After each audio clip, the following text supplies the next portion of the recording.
معزز ناظرین و سامعین، السلام علیکم ورحمۃ اللہ وبرکاتہ۔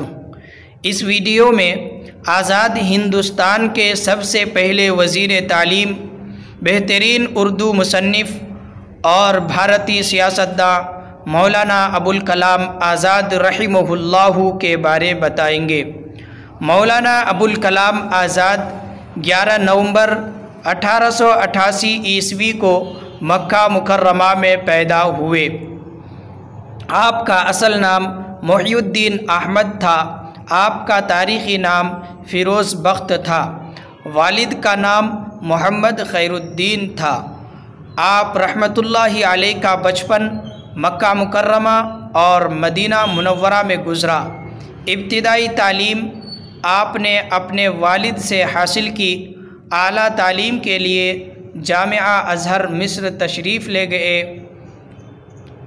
14 سال کی عمر میں مشرقی علوم کا تمام نصاب مکمل کر لیا۔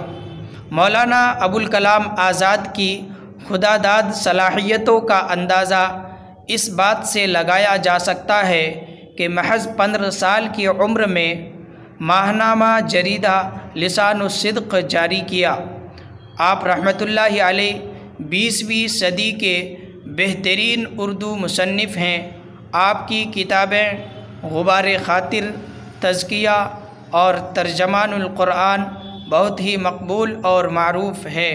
مولانا ابوالکلام آزاد رحمۃ اللہ علیہ کی وفات 69 سال کی عمر میں 22 فروری 1958 عیسوی کو ہوئی۔